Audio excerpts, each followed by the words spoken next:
Welcome back, ladies and gentlemen, to the Chupacabra's lair.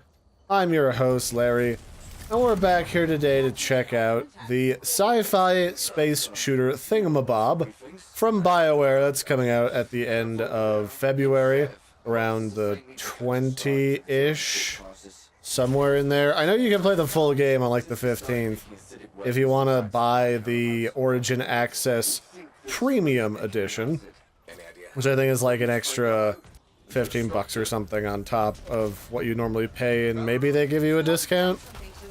And this is gonna be a little video where we just show some gameplay, and I talk about my thoughts about the game moving forward, my sort of classical concerns that I feel like a lot of people share, having not seen a terrible load of stuff during the open beta slash demo, however they decide to market it. But what I'm seeing so far from the combat and the gameplay, at the very least, is looking promising. So let's just start from the beginning. Anthem, as a game, is a third-person shooter in a sci-fi post-apocalyptic setting where you use what essentially looks like a various series of Iron Man suits in order to roll out into the alien landscape and blast enemies with guns, with crazy sci-fi explosives and superpowers, and then fly around a lot. The major difference between this and a lot of other games in the same genre of shooter games, like say Destiny or maybe the COD games, is this is less about being a primarily cover-based shooter game, where you have to go from one rock outcropping to a wall, to a downed log out in the woods, to like a giant machine to block bullets, and more about constant mobility, because you're literally flying around in an Iron Man suit, and using your devastating abilities to absolutely nuke your enemies. I'm not sure how I feel about the guns themselves so far in the early stages of the game. A lot of them feel fairly weak, even when you're not running some of the harder, what I guess I describe as dungeons, or little events that you can go to as a part of a team in different portions of the map and accomplish different goals. It tends to focus more on your powers, which I like, because I'm playing the robot Javelin suit called Storm, which is literally a sci-fi space wizard, as opposed to like the one you start with, which is the Ranger, which throws gigantic grenades and stuff at your enemies and blows stuff up with homing missiles. This, you call down the elemental powers of lightning and fire and ice to smash and blow stuff up, which I like. It's kind of like in a long-range artillery, whereas in most MMOs that I've played in the past, I tend to gravitate towards either a healer class if they're available, or a tank class. The classes of this game are the Ranger, which is the one that everyone starts with. It's kind of like a jack of all trades.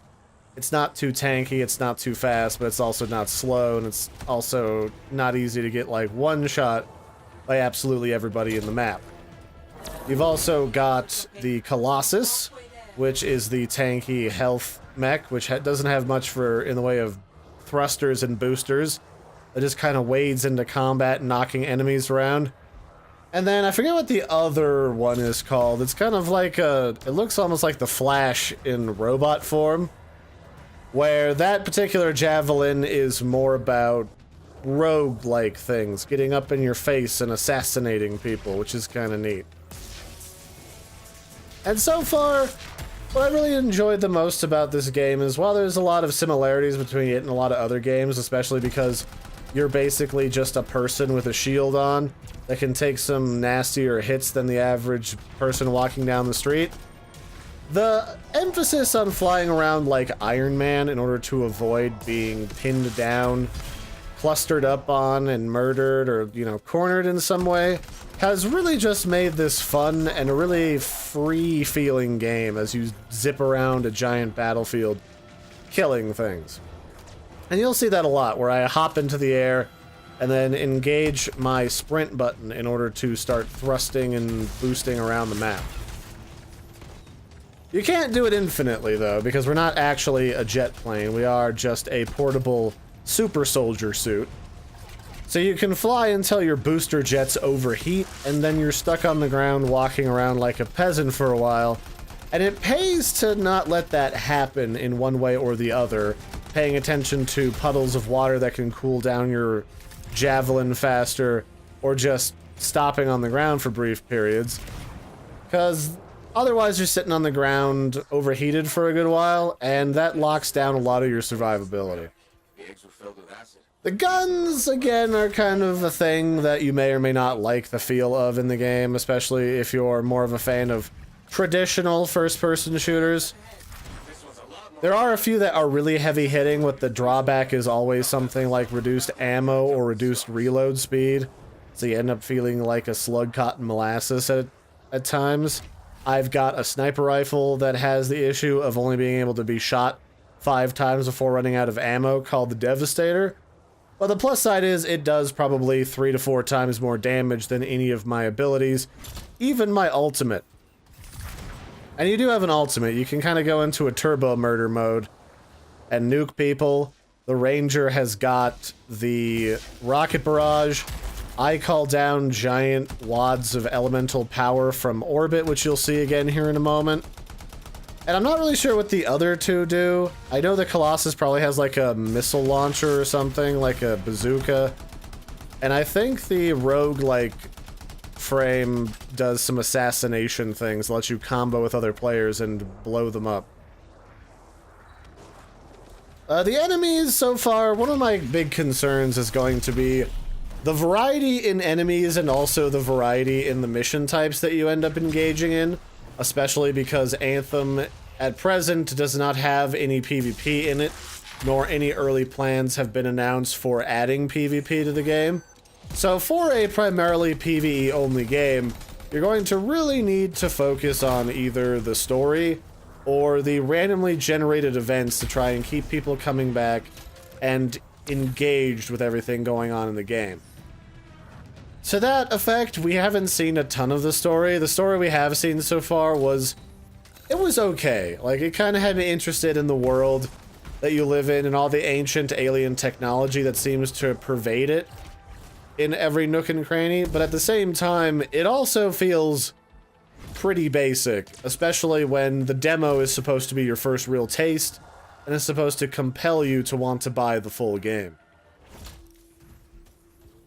So hopefully there's not too much, lame, repetitive events that's just go to place, shoot thing, and go to other place and shoot other meteor thing with additional health, and is more story illustrated and story oriented, where you can trigger random missions and story quests and learn more about this world and the environment that you live in, on top of getting more and more loot.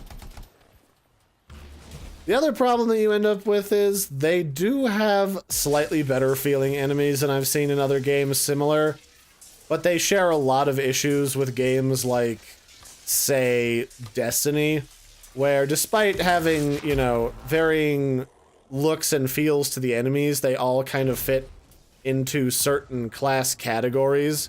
Like, every group has got, little grunts that all seem to behave generally the same. Every group has got a meteor, almost knight-like class. Then you've got some long-range elites that either shoot guns or cast abilities on you with their armored suits.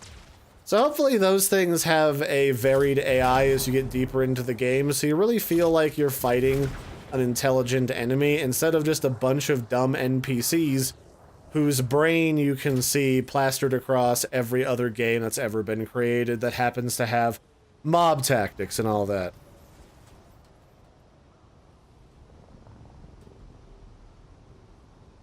Otherwise, there are a few other things that I'm still rather enjoying about the game so far compared to other MMO-y shooters. And that is, when doing these first, I'd call them dungeon missions, because they really require you to have a team that at least knows what they're doing, if not completely cohesive, is that there is somewhat of an objective and a tactic to how you fight some of the things inside of these missions. The end boss of the dungeon that we got a chance to look at during the beta was the Swarm Tyrant, which is a giant bug at the end of this mission, because we're going into the Tyrants Mine, so it's kind of a dead giveaway before you even get into the mission that you're going to be fighting something in a big hole in the ground.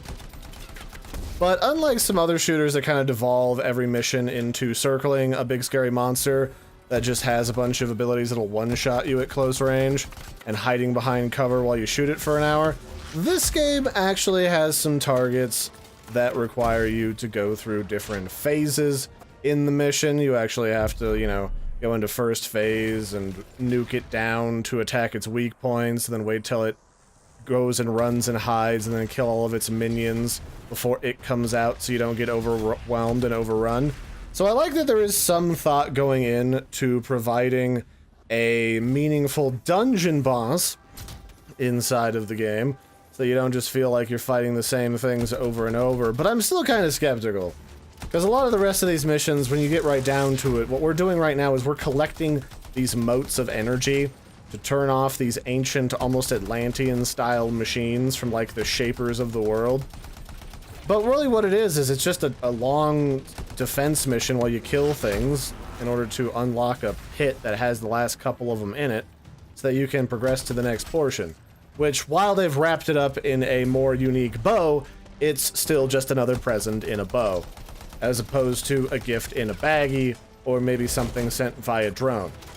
So I hope they do get away from something that feels more generic, where all you're doing is wailing on big scary mobs over and over again. And there are some more story mission reasons to do things, and there are some more unique dynamic things going on, and even maybe a couple of puzzles that are a little bit more in-depth than just turning on buttons in a mission at the start of the demo, where you just turned them on and off until eventually you heard the right ping and the shield for the special item dropped.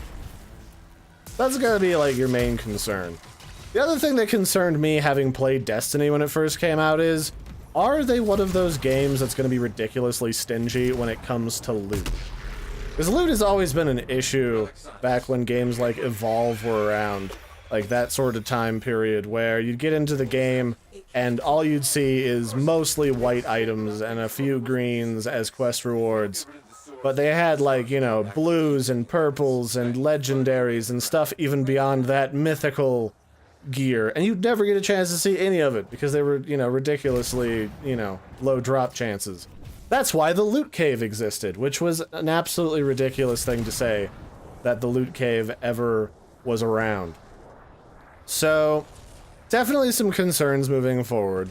But before I made this re-recording of this voiceover, after some technical difficulties, BioWare did release their roadmap for the game, so they do have a fair bit of content that they intend to release to expand the story of the game with new missions, which is going to be super important because, again, this game currently has no intentions of adding PvP, which I think would actually be good, because every freaking shooter game and its grandma has some level of PvP, and it usually just makes balancing these classes for the part of the game that you play the vast majority of the time really wonky and annoying, because you find yourself nerfed to do something for PvP, which ruins your PvE experience if you don't really care about PvP all that much. Me, it depends on the shooter. Some games I love to just go ham and murder everybody, like in Overwatch. Other games, not quite so much. Like this game, I feel like squad-based tactics killing space aliens might be where it's at. What else is there that I enjoy about this game? I like this game actually has maps big enough to validate me liking and playing this game in 2019. Because there's a lot of games that, rather than having a large map for whatever reason to go and explore, they instead do that thing where they wrap around or just reuse portions of the map over and over again in a pretty preset chunk, and everything in the distance is just purely decoration that you can't explore. And that always seems like a cheesy cop-out to me. And it would be really awful in this game, because this whole game's idea is you get to have the wild freedom of flying around in an Iron Man suit. So it would make absolutely no sense for you to limit people's ability to fly around and explore massive environments.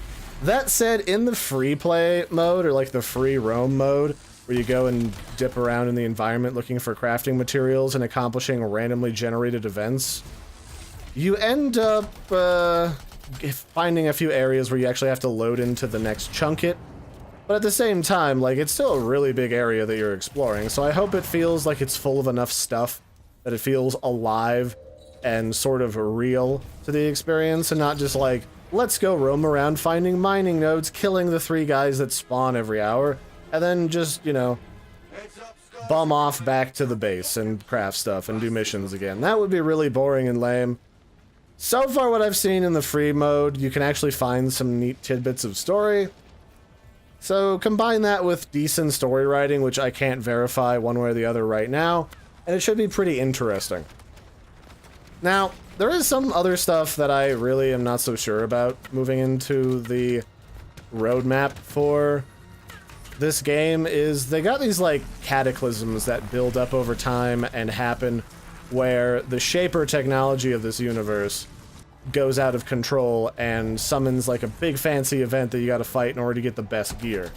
And I really hope they don't go with the lamest duck thing that every single MMO seems to do, which is the only people that can do the highest tier content are people that do nothing but play this game. They don't play any other games for a while, like they just go ham on this game, get a whole bunch, like grind out a whole bunch of like items and weapons, and the vast majority of us will never, unless we spend close to that amount of time, be able to do that content.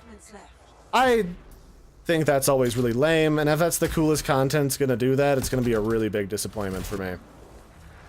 Hopefully, once people start to gear up, they'll be able to do that on their own without being the creme de la creme, because I don't have time for that, frankly. I play too many games for various different reasons to spend time with various different people, including people that are the most important to me.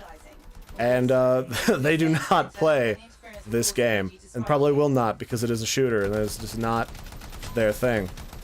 So, yeah, there's a lot of things that are kind of iffy moving forward that we'll just have to wait and see.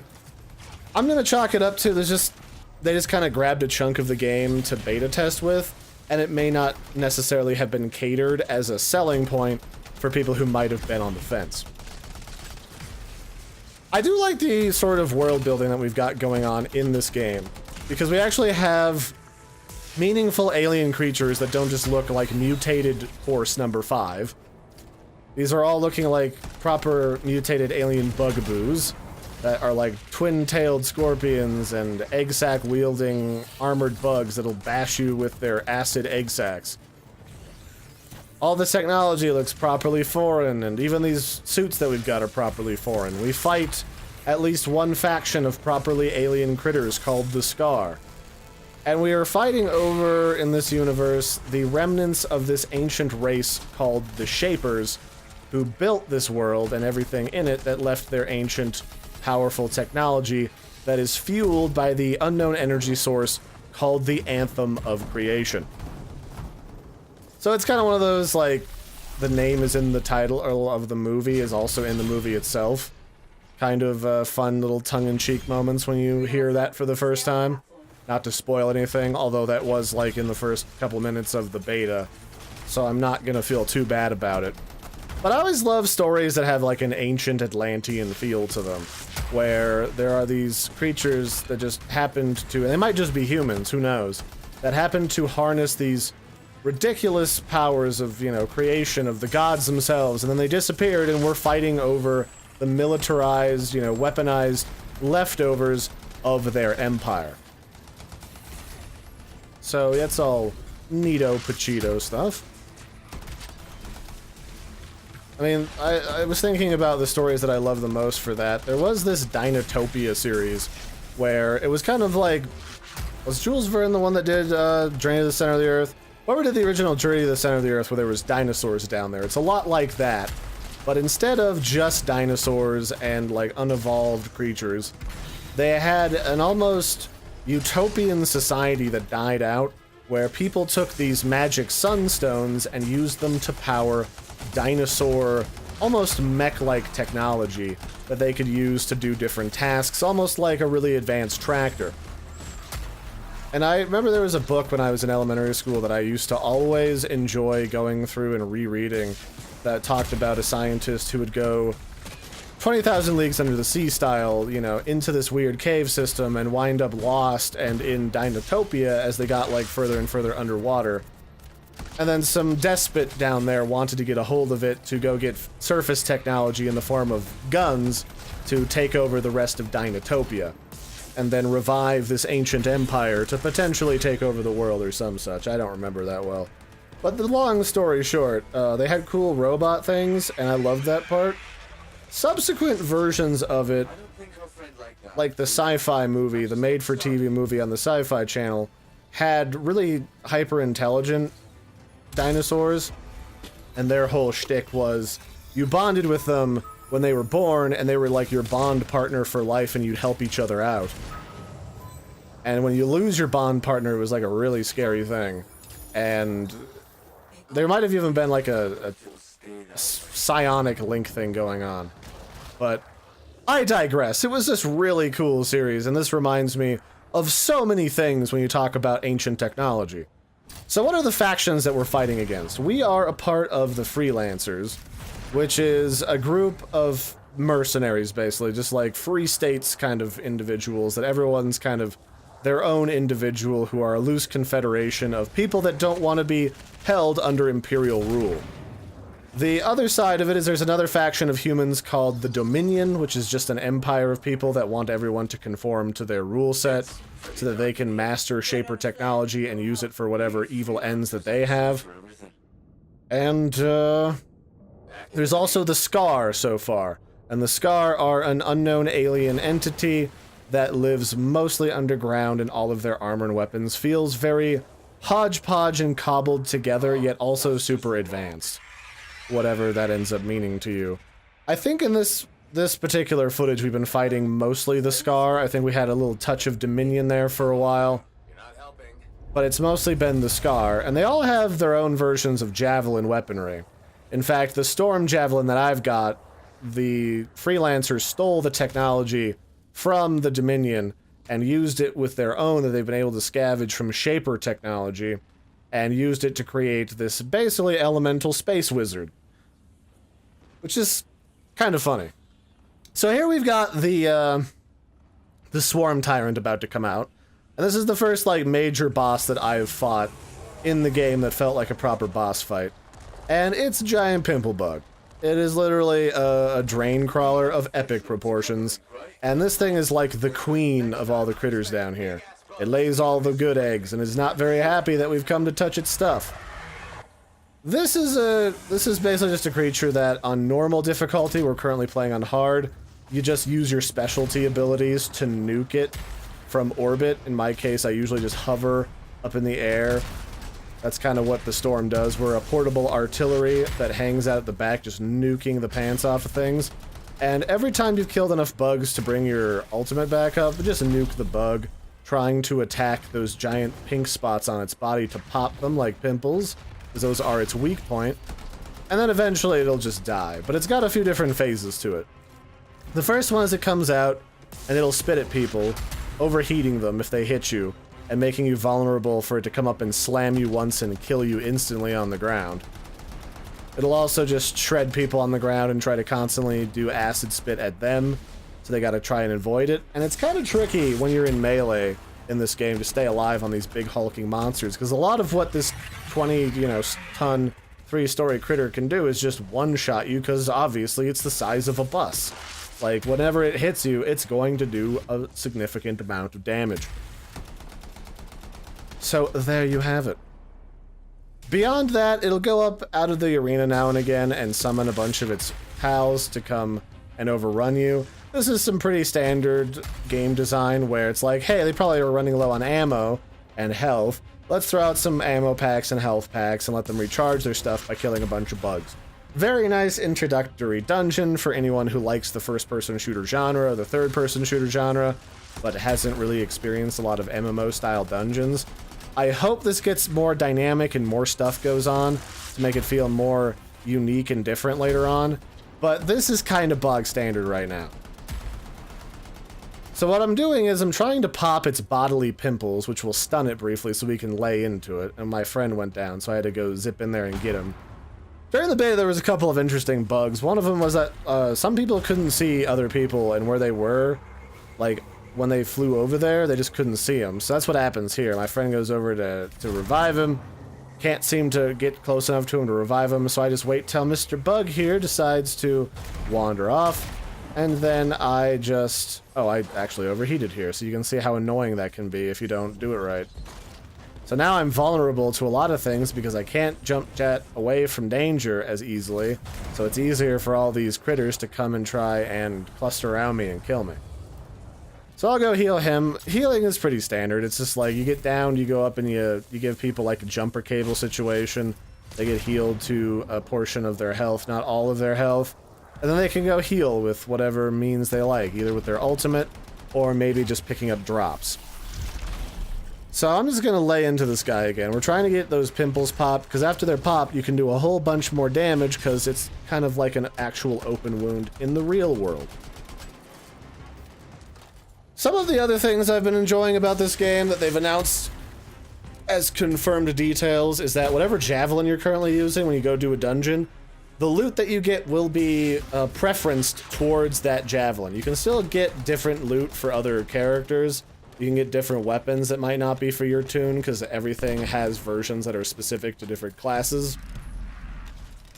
And you'll be able to get a few of those, but most of what you find will be for your main javelin that's equipped, which I think is wonderful. I see no reason why, as with individualized loot, as a Storm, why I should be getting loot for the Colossus, mostly, or for, like, the Ranger. I'm here for this, and if I was in an actual group, in, like, a real-world situation, and we were presented with a lot of lost alien tech, we'd probably be comfortable enough with each other by that point in order to just trade out the gear that we do and don't want, and then just, if you have leftovers, who cares, just hang on to it. So that was always really annoying in a lot of different MMOs, so I'm glad they went with that in this game, and also giving people plenty of blues and greens right off the bat, so you actually feel like you're getting somewhere. The higher levels of difficulty haven't been too impressive to me yet. The behaviors of the mobs don't change, like if you're going into higher levels of, say, Killing Floor 2, where they literally have more advanced behaviors based upon the difficulty. They'll duck out of the way of certain common player aiming strategies to aim at them. They'll bob and weave and grab you from behind in different ways, that sort of a thing. Really, this just means that they deal a bit more damage, we deal a bit less damage, they have a bit more health, and it's still relatively manageable, and it gives better rewards. So hopefully additional stuff happens in the future with other different dungeons. Otherwise, it doesn't really feel like you're doing a harder mode dungeon, it just feels like you're doing a more annoying version of what you've already done. And that is not necessarily kosher with me, just because it seems redundant and kind of obnoxious. So there you go. Other than that, we just murder the pants off of this tyrant, and the next video I do will be covering the free mode. I wasn't that impressed with free mode, probably because I got in there with a bunch of other people that were literally mauling everything to death, so things were either mostly dead by the time I got there or something. So, I don't know.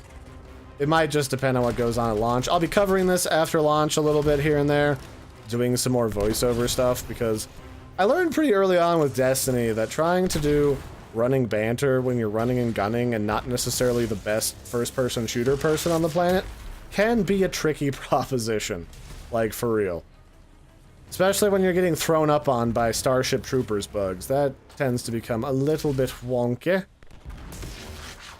But no matter. It's something that's easily manageable with a little rigmarole in the editor later, with how I'm recording this and then putting it right into Premiere Pro when this is all done. So what am I looking forward to? I get to actually make my character next when this launches on the 20th. I'm probably definitely not going to get the Origin premiere because I think that whole thing is just stupid the way they've got it set up. And then I'll use the key that I got to play it around the 20th. And after that, I'll probably be playing more Storm. I really enjoyed Storm. I want to try out that rogue frame because it looks kind of interesting. Kind of loath to try tanking again because I am getting pigeonholed as like the tank for everybody that I play with. And while I don't mind, it's kind of cliche for me to do that at this point. not much of a purpose. So the other thing you might have noticed is here at the end of this video, I kind of edited together some additional footage because we actually crashed before we could kill that other bug and almost lost all of our goodies that we got. But we came in here with another friend of ours and started mauling everything. So that's what you're seeing here. So we could actually show the finisher and the ending screen where you get to see all of the rewards. And basically, the way that your experience gets kind of doled out at the end is everyone gets a certain amount of experience for how well your team did. Either you or like a random group get together. It doesn't necessarily have to be friends. And then you get additional bonus experience based upon the in-mission achievements that you get. So like you say you got like killed 50 things with an explosion. You get an achievement. The more of those that you have and the higher the grading of them from like bronze, silver to gold, the more stuff, like the more experience you get. I don't think it affects your rewards that much. I'm sure doing better and doing it faster reflects it very, very well. But beyond that, you get some extra experience, probably some extra reputation. You get to see how your friends did. They're going to have performance statistics about like your aim and damage done and everything that you can see after you get out of the mission. After launch at some point, somebody was confirming from the BioWare team. And beyond that, I don't really know a terrible lot. There's a few other details I might go over that they're talking about adding or fixing when they release, but those are all just kind of quality of life fixes. It's not anything that's I would describe as particularly earth-shattering. So anyway, that'll probably be it for this one, ladies and gentlemen. I've been your host, Larry. I hope you've enjoyed having me on here for some rambling about another kind of adventure-y MMO first, third-person shooter thingamajigger, because I've kind of had a fair bit of experience with these, and I'm not always impressed with what I see, because I kind of expect a lot of the MMO stuff. So that'll be it for now. I've been your host, Larry. Don't forget to like and subscribe. Hope you enjoyed, and bye, everybody. Have a good one.